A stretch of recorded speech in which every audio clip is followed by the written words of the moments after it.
ada yang menarik bahwa saya menduga dengan adanya izin ekspor lobster ini, itu salah satu untuk ini Bu, menambah penerimaan negara, ya kan? Karena apa? Ada benih lobster diekspor, ada semacam PNBB ya.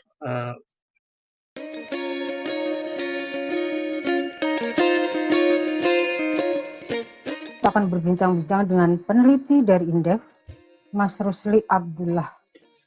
Kita akan membahas mengenai kebijakan ekspor benih lobster yang dilakukan Menteri Kelautan dan Perikanan Bapak Edi Prabowo.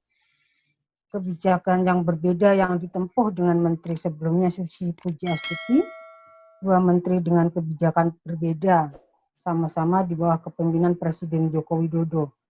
Kenapa bisa terjadi demikian? Susi Pujiastuti melarang ekspor benih lobster untuk tujuan menghindarkan kepunahan, sedangkan Edi Prabowo membuka keran ekspor benih lobster untuk meningkatkan kesejahteraan nelayan. Sebenarnya apa yang terjadi? Kita akan bertanya kepada Mas Rusli Abdullah. Halo Mas Rusli. Ya, halo. Selamat sore Bu Alfi. Assalamualaikum. Waalaikumsalam warahmatullahi wabarakatuh. Silahkan Mas Rusli, bagaimana melihat situasi yang berkembang di Kementerian Kelautan ini, Mas? Oke. Selamat sore. Jadi ini kan sebuah kebijakan yang dalam artian 180 derajat berbeda dengan Bu Susi sebelumnya. Bu Susi menyampaikan bahwa ekspor benih lobster ya dilarang, sekarang di Pak Edi Prabowo buka. Nah, sebelum membedah lebih dalam, saya ingin menyampaikan gini Bu. Intinya kalau melihat nilai tukar petani ya, kesejahteraan petani yang diukur dari nilai tukar petani, pertama untuk nelayan ya, NTP kan ada macam-macam nilai tukar petani untuk tanaman pangan, macam petani padi, terus peternak juga ada, perikanan juga ada, perikanan darat ataupun perikanan tangkap. Sejak tahun 2014 itu memang nilai NTP untuk nelayan itu naik. Jadi naiknya signifikan. Trennya mengalami kenaikan dibandingkan dengan nilai tukar petani para misalnya kebun ya yang masyarakat yang bergerak di bidang perkebunan. Intinya nelayan ada peningkatan kesejahteraan di situ. Terlihat dari nilai NTP yang relatif lebih meningkat tinggi dibandingkan dengan yang lainnya. Yang pertama, yang kedua, nah saya gini Bu, melihat bahwa adanya gini, saya melihat tujuan dari Bu Susi ketika pertama kali melarang lobster ini adalah agar satu menghindari kepunahan, yang kedua agar nilai tambah dari budidaya lobster dalam negeri itu meningkat. Jadi gini, daripada kita ekspor masih bibit, mending kita kembang biakan dulu di domestik, baru kita jual ke luar negeri. Dengan harganya pasti lebih berlipat ya. Kalau cuma misalnya harga jual satu benih, kalau di Vietnam ya itu 139.000. Kalau sudah sudah besar itu berlipat sampai puluhan kali lipat. Bahkan kalau untuk lobster mutiara sampai 4 jutaan seperti itu. Jadi intinya ini adalah ada value added. Intinya ada semacam sebuah usaha untuk peningkatan nilai tambah di domestik, terutama untuk budidaya lobster sampai dia besar, sehingga nanti ketika diekspor dijual itu lebih untung nelayan, penghasilannya lebih banyak seperti itu. Ini analoginya seperti ini Bu, seperti kalau kita daripada kita mengekspor misalnya bahan tambang yang mentah, mending kita olah dulu ya menjadi smelter menjadi semacam turunan 1, 2, 3, sehingga harganya lebih tinggi seperti itu. Sehingga harapannya ya ekonomi kita juga akan bergeliat karena akan ada turunan-turunan dari kegiatan itu kan, seperti itu. Nah, cuman itu adalah narasi yang dibangun oleh Bu Susi ya untuk membuat belit di zaman Bu Susi. Itu bagus Bu. Sekarang masuk di zaman Pak Edi Prabowo, tiba-tiba ada semacam pelonggaran bahwa meskipun gini, kalau kita baca lebih detail, misalnya pelonggaran ekspor ini kan tidak serta-merta harus ekspor di cukai seperti itu. Dalam arti tidak loss. ada sebuah syarat misalnya bahwa harga minimal belinya 5.000 ya per biji seperti itu, per satu benih. Nggak boleh rendah dari itu. Kalau lebih rendah dari 5.000 misalnya izin ekspornya akan dicabut. Yang kedua misalnya Pak ekspor ini harus nanti ada pembudidayaan terus melepas 2% dari benih yang dia budidayakan untuk ke alam liar sehingga untuk menjaga kepunahan seperti itu. Dan ini secara di atas kertas ini memang menjaga ada sepanjang sisi keberlanjutan, ada menjaga sisi di mana nelayan harus mendapatkan harga yang pantas. Dan satu lagi yang penting adalah narasi di atas, salah satu narasi ya yang dibangun untuk pembukaan ekspor benih ini adalah menghindari adanya ekspor ini ilegal ya. Jadi penyelundupan lobster. Daripada diselundupkan, mending ya udah dilegalkan aja ekspornya dengan harga yang pantas sehingga bisa diekspor ke luar negeri. Nelayan dapat harga yang pantas minimal 5.000, negara dapat penghasilan ya PNBP seperti itu. Tapi pertanyaannya gini Bu, apakah dengan tadi peraturan di atas kertas yang misalnya ada ketentuan-ketentuan yang ketat itu memastikan atau menjamin keberlangsungan dari keberadaan benih lobster itu di alam liar. Itu yang menjadi sebuah tantangan yang perlu dilihat lebih dalam seperti itu. Terus yang kedua gini, ada yang menarik bahwa saya menduga dengan adanya izin ekspor lobster ini, itu salah satu untuk ini Bu, menambah penerimaan negara, ya kan? Karena apa? Ada benih lobster diekspor, ada semacam PNBP ya. Kalau kita lihat di berita itu, ini kan salah satunya untuk ya tadi meningkatkan penerimaan negara di tengah memang penerimaan negara kita yang merosot akibat COVID-19 seperti itu, Bu. Pak Rusli, Ya. Kalau Bapak melihat kebijakan Ibu Susi atau Pak Edi mana yang lebih efektif? Nah, Bu, semasa Bu Susi itu nilai tukar petani kita meningkat, ya kan? Nilai tukar petani untuk nelayan, terutama nelayan tangkap itu meningkat, Bu. Karena memang ada perbaikan harga di tingkat jual mereka.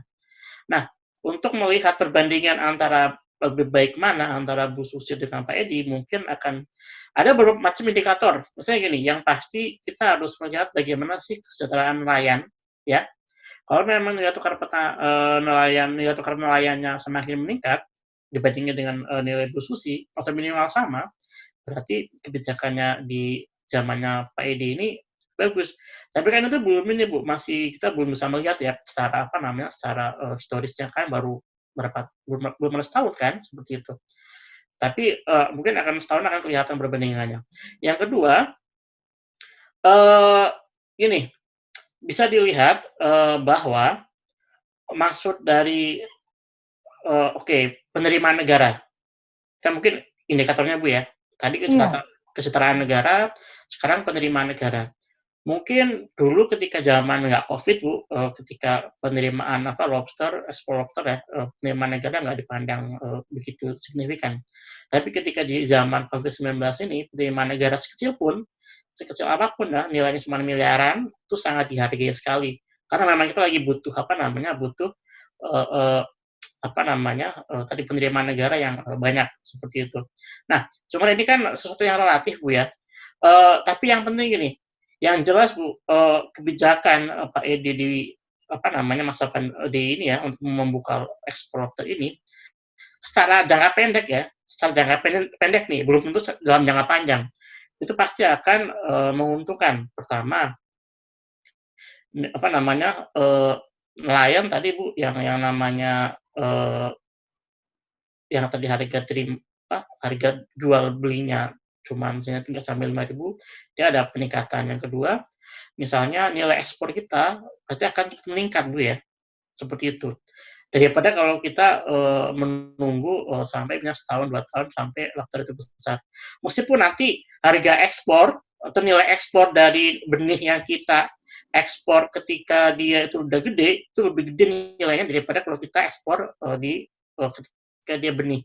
Nah, tapi karena mungkin karena di masa pandemi di mana ekonomi melemah, yang mungkin lobster ini menjadi salah satu primadona ya yang masih diminati oleh banyak konsumen di luar negeri. Ini menjadi sesuatu yang mungkin secara relatif ya Bu ya, itu bagus seperti itu dalam jangka pendek. Tapi belum tentu dalam jangka panjang seperti itu. Jangka panjang saya gini, itu akan adanya pembukaan ekspor benih ini akan menjadikan disinsentif untuk pengembangan lobster lebih lanjut kan. Ya daripada saya nunggu gede, mending saya jual sekarang deh gitu kan, seperti itu.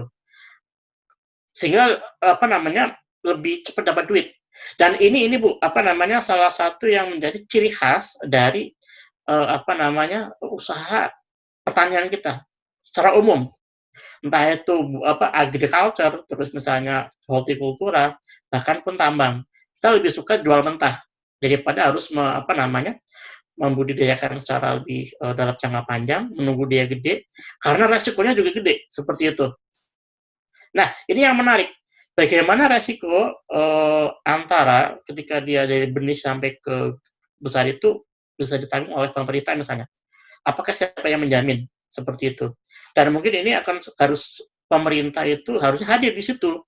Jangan malah membuka, daripada saya harus menanggung resiko dari benih ke gede, lobster besar ya, saya harus memberikan misalnya bantuan kredit, bantuan pendampingan usaha untuk pengembangan lobster agar lebih berkembang, ya kan? Itu kan menurut saya sesuatu yang merepotkan ya, dalam artian mungkin butuh biaya gede dan sebagainya. Ya udah, mending kalau seandainya itu menjadi beban bagi pemerintah misalnya, tapi saya harap enggak lah.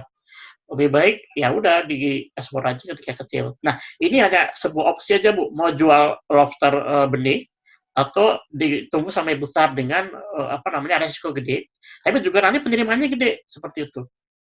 Ada misalnya nilai ekspor yang tinggi dan value added yang kita terima di dalam negeri lebih gede daripada kalau kita hanya ekspor dalam bentuk benih.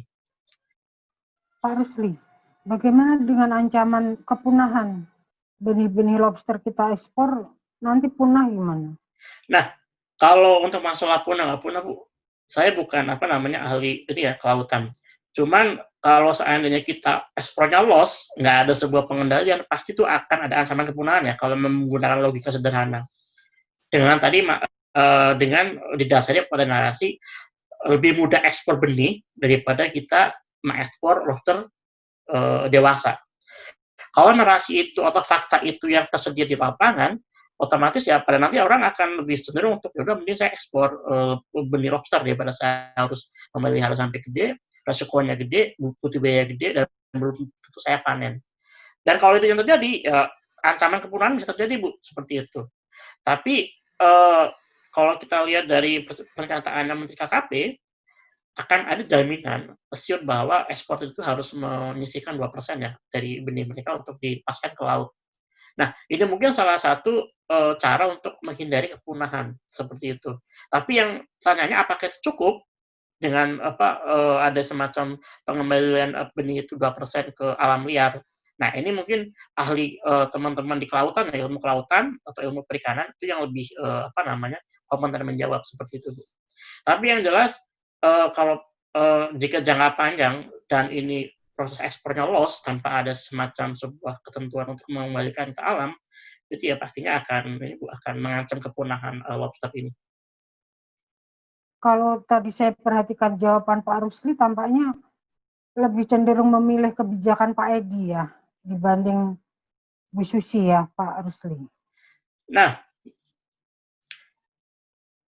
ada dua narasi Bu. Yang pertama, Bu Susi menyampaikan agar ekspor itu ditahan lobsternya ya, ketika kecil, baru ketika gede diekspor. Agar ada semacam sebuah value added seperti itu. Nah, ketika Pak Edi Prabowo, saya melihatnya seperti ini. Ini adalah satu kebijakan untuk menambah PNBP, pendapatan negara Bu. Dengan adanya ekspor benih lobster yang kecil tanpa menunggu waktu yang lama di tengah kondisi keuangan yang APBN yang masih seret ya di tengah pandemi seperti ini. Nah, pertanyaannya gini, jika seandainya apa namanya, ada pelarangan ekspor benih lobster seperti itu kan. Apakah ada sebuah jaminan dari pemerintah agar para apa namanya, benih lobster ini ataupun pembudidaya ini bertahan sampai dia membesarkan, seperti itu. Jika memang seandainya ada yang bisa menjamin ke arah sana, maka otomatis orang pasti dengan secara sendirinya akan pilih untuk membesarkan benih lobster daripada saya mau mengekspor. Karena ada jaminan dari pemerintah bahwa saya akan lebih untung kalau saya apa namanya, lebih untung saya membesarkan benih lobster seperti itu, daripada saya harus mengekspor ketika dia menjadi benih. Jadi saya kira di sini adalah masing-masing menteri memiliki narasi yang argumen yang sama-sama kuat seperti itu, Bu. Tapi menurut saya adalah sekarang bagaimana dikembalikan ke si nelayan ya. Nelayan itu paling enak yang mana sih? Karena kan tujuannya pasti ke nelayan seperti itu. Kalau nelayan lebih memilih jual benih lobster ya, Pak? Nah, saya nggak tahu secara detail, Bu. Pasti gini, kalau saya dengar dari apa namanya, beberapa teman-teman nelayan, ada yang dia budidaya lobster, Bu, ya, benih. Tapi benihnya dia nggak kejual. Dalam artian nggak ada yang bisa mau menyerap seperti itu. Menyerap untuk dibudidayakan. Nah, mungkin karena dari dasar itulah ada sebuah nelayan yang dia ingin apa namanya, agar benih mereka lebih cepat terjual dengan udah nggak apa-apa ekspor aja. Saya kira ini gini, Bu, apa namanya, ini kan dua hal yang berbeda dalam artian ada nelayan yang dia menjadi apa, pembudidaya lobster, dia bisa mengassure bahwa dia akan sampai besar seperti itu, tapi ada yang juga yang dia kelebihan pasokan seperti itu. Nah, ini mungkin masalah lebih ke logistik, dalam artian bagaimana orang yang kelebihan lobster, benih lobster ya Bu ya, dia ditangkap, diserap oleh pembudidaya lobster, ya kan? Nah, saya kira kalau seandainya ini jalannya benar Bu ya, dalam artian ada yang maksud oke, ada sebuah wilayah atau regional yang kelebihan, misalnya kelebihan benih lobster, oke, tiba-tiba ada perusahaan lain, oke, saya akan serap lobster Anda, saya akan beli, saya akan budidayakan di dalam negeri, baru saya akan jual setelah gede. Nah, kalau seandainya masalah logistik ini atau apa semacam supply chain ataupun rantai produksinya ini jalan seperti itu, saya kira apa namanya, kebijakan ekspor itu nggak akan apa namanya, pun dibuka, berarti saya kira para pengusaha akan lebih suka membesarkan apa namanya, lobsternya di dalam negeri, baru nanti dijual ketika dia gede karena hasilnya lebih gede. Ketika dia jual besar, ya pasti dijual dia benih. Seperti itu. Oke, Pak Rusli, kalau melihat potensi lobster di Indonesia di peta global dunia, potensi lobster kita itu seperti apa, Pak, posisinya? Nah, saya tidak punya angka detail ya, tapi kalau melihat luasan area perairan kita yang 2/3-nya kita adalah laut, saya kira sangat gede sekali. Sehingga apa namanya, ini sangat berpotensi besar dan sangat menggiurkan untuk diekspor ke luar negeri. Bahkan ini Bu, saya katakan ini besar. Karena apa? Pertama gini, banyak sekali berita-berita ya yang menyatakan ada penggagalan penyelundupan baby lobster ke luar negeri. Itu berarti bahwa menunjukkan memang potensi kita gede. Baik potensi di dalam negeri maupun potensi pasar di luar negeri seperti itu. Kalau angka-angka ekspornya memang waktu itu Bu Susi 5 tahun, sedangkan Pak Edi sekarang 2 tahun belum ada ya Pak, jadi belum bisa dibandingkan ya Pak, kinerja keduanya ya. Kalau kita saya kira, ini Bu, mungkin akan kelihatan kalau udah setahun ya, seperti itu. Dalam arti gini, lihat angka ekspor sama terutama angka ini Bu, tingkat NTP, kesejahteraan nelayan seperti itu. Itu kan jelas kelihatan. Kalau Bu Susi jelas dia nilai NTP untuk apa namanya nelayan, dia konsisten naik terus. Kalau NTP kebun, NTP petani hortikultura itu kadang naik, kadang turun, kadang stagnan. Tapi kalau untuk nelayan emang dia secara konstan dia naik dari 2014 sampai 2019 kemarin. Nah, ada perbaikan, terutama di harga jual ikan domestik. Kalau pasar lobster di dunia seperti apa Pak? Apakah Indonesia adalah penghasil lobster terbesar misalnya, atau gimana posisi kita? Nah, Indonesia Bu itu salah satunya iya, kalau nggak salah masuk ke 5 besar ya untuk di dunia, dan itu menjadikan dengan pasar ekspornya misalnya di negara-negara Asia Timur, Jepang gitu kan, sama China dan beberapa Eropa. Jadi memang potensi kita gede Bu. Nah, tapi gini, yang menarik adalah eh, kembali lagi ke masalah tadi, bagaimana kita ada menjual bibit ekspor. Gini Bu, kita lebih suka kalau seandainya dikatakan lebih suka menjual bibit daripada menjual yang gede, berarti ada kalau insentif untuk menjual bibit itu lebih gede dibandingkan kita menjual lobster besar, seperti itu kan. Insentif ini adalah mungkin pertama ada sebuah harga, delta harga, selisih harga. Misalnya gini Bu, di Indonesia ketika misalnya harga lobster sebelum di pelet KKP ini minimal 5.000 ya kan per benih. Tapi ketika di Vietnam bisa sampai 120.000. Jadi ada delta sekian berapa nih? 100.000 ya per kilogram untuk selisih harga bruto belum neto. Tapi kan itu sebuah harga yang menggiurkan. Nah, kalau seandainya itu kita ada barang sekarang terus tiba-tiba langsung diekspor, kita langsung dapat cash daripada kita harus menunggu gede dengan berbagai macam resiko yang ada. Nah, dan di mana ketika Vietnam itu adalah menjadi salah satu negara yang memang teknologi budidaya lobsternya Bu ya, dari benih ke yang gede itu memang bagus salah satunya. Tapi karena Vietnam bukan negara kepulauan, tidak punya laut yang luas, sehingga sumber benihnya itu sedikit dibandingkan Indonesia. Tapi pembudidayaan dari benih sampai gede itu sangat maju. Jadi memang selain untuk pasar konsumsi akhir juga dari Indonesia juga menjadi pasar untuk negara lain sebagai bahan baku budidaya. Seperti itu Bu, terutama di Vietnam. Iya. Oke, kalau kita melihat Kementerian Kelautan secara keseluruhan, pada zaman Bu Susi itu kan ramai sekali ya Pak, kapal-kapal ditenggelamkan, pencuri ikan. Sekarang kelihatannya sepi gitu, nggak seperti itu. Anda melihatnya gimana mafia-mafia perikanan zaman sekarang ini? Gini, intinya bahwa setiap kapal asing yang menangkap ikan di perairan Indonesia itu harus dilarang.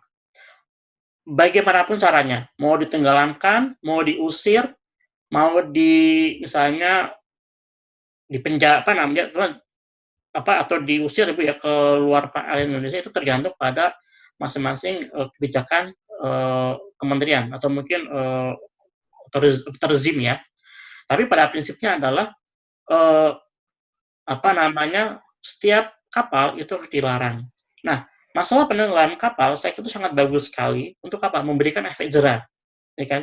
Jadi orang dari luar itu kalau seandainya mau masuk ke Indonesia, dia takut, waduh nanti kapal saya akan ditembak nih, ditenggelamkan. Itu sebuah efek yang sangat tentu saja efektif ya untuk memberikan efek jerah bagi para pelaku illegal fishing, terutama yang dari luar negeri.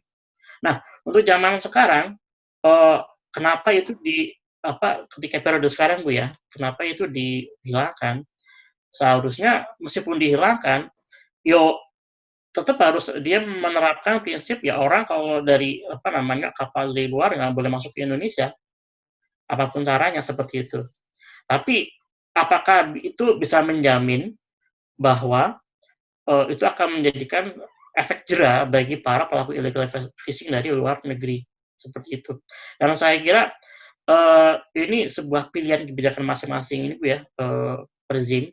Tapi kalau saya melihat kebijakan Bu Susi ketika menenggelamkan kapal itu lebih efektif memberikan efek jera untuk para pencuri ikan dari luar negeri. Iya.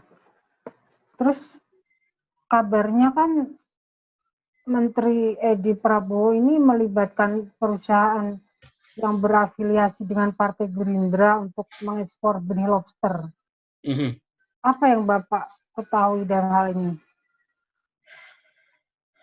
Nah, kalau saya lihat ini Bu, ya ada berapa ini ya sebuah liputan dari sebuah ya beredar ya nama-nama yang mendapatkan lisensi ekspor benih dan mungkin secara ini Bu ya, secara ekonomi politik ini sesuatu yang yang namanya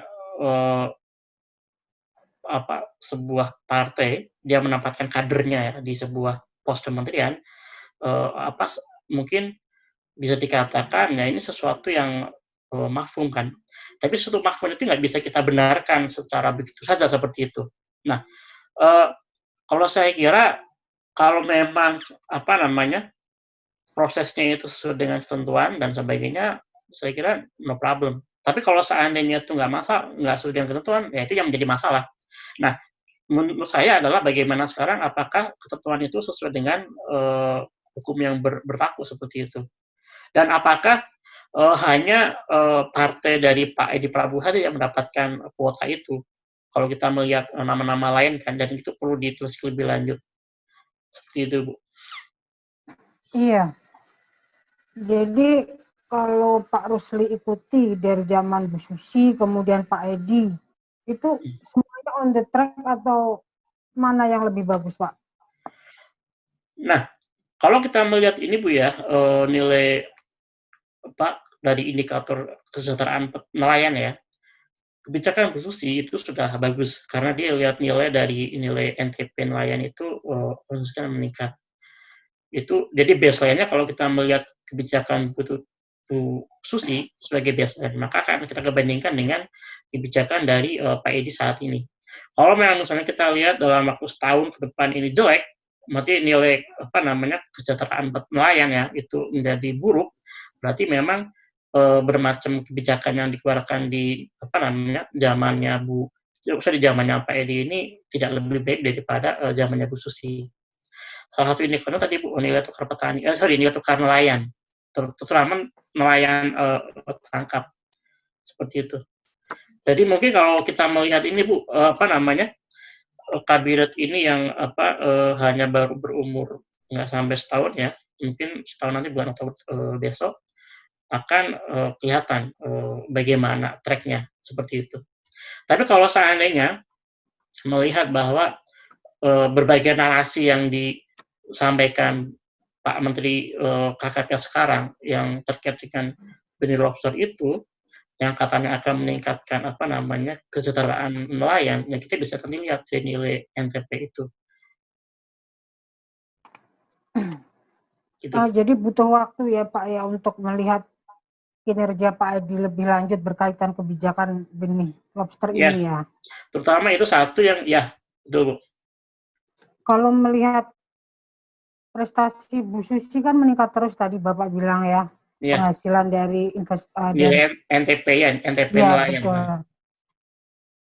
Itu kemudian dalam periode kedua Ibu Susi tidak digunakan lagi, diganti Pak Edi. Menurut Bapak gimana? Apakah tepat kebijakan Jokowi itu? Wah, kalau itu saya nggak bisa ini Bu, nggak bisa tepat tidaknya keputusan Pak Jokowi, saya kira saya dalam ini nggak bisa menjawab ya, karena itu mungkin lebih karena arah politik ya, karena kalau mau ekonomi saya bisa menjawab. Tapi itu karena ranah politik mungkin saya bisa memberikan jawaban. Karena itu bukan kompetensi saya. Oke, kembali ke kebijakan lobster tadi yang seperti langit dan bumi, yang sekarang ditempuh Pak Edi, ada nggak yang menurut Bapak perlu dikritisi? Gini, yang perlu belit itu sudah keluar, ya kan, sudah ditetapkan. Nah, saya kira bagaimana satu hal yang perlu dikritisi adalah gini Bu, dia eksportir sebuah perusahaan yang dikasih kuota untuk ekspor benih lobster itu, lisensi ya, apakah dia nanti bisa menjalankan kewajiban-kewajiban yang mengikuti di ketentuan-ketentuan ekspor benih lobster ini, seperti itu. Kalau memang dia nggak bisa, ya udah berarti dicabut. Bahkan kalau memang nggak ada penegakan yang sesuai dengan di atas kertas, udah ketentuan belit ini dihapus. Baik ketentuan ekspor benih lobster ini dihapus, seperti itu, Bu. Kalau seandainya ada belit-belit yang memang tidak sesuai dengan ketentuan di atas kertas. Tapi gini, kalau seandainya kita melihat, Bu, beda itu ini, beda semacam genetika ya antara seorang pedagang dengan seorang pembudidaya, seperti itu. Jadi kalau seandainya seorang eksportir lobster tiba-tiba dia diminta untuk mengembalikan misalnya pembudidayaan 2% dari hasil ininya dia ke laut ya, otomatis apakah ini akan mampu seperti. Nah, ini yang perlu dipertanyakan, ini yang perlu dikritisi lebih lanjut dalam belit ini, seperti itu. Dan satu yang kedua adalah tentang janji adanya untuk penerimaan PNBB. Kalau mungkin di masa pandemi ini, apakah ini besarannya signifikan? Apakah ini sesuatu yang diperlukan untuk menambah atau mungkin menambah APBN kita, terutama dari pendapatan.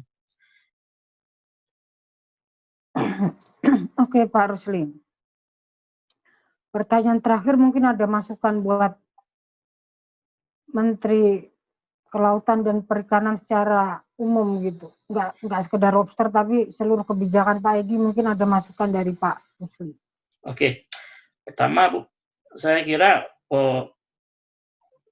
kinerjanya Pak Edi saat ini, baik buruknya, itu tergantung nanti kalau kita lihat data-data selama periode 2014-2019, terutama dari nilai NTP dan beberapa indikator ekonomi yang lainnya. Kalau memang jelek, berarti kinerjanya Pak Edi ya jelek jadi Bu Susi kan, seperti itu. Tapi harusnya minimal sama kinerjanya Bu ya dengan Bu Susi, seperti itu. Yang kedua, terkait dengan masalah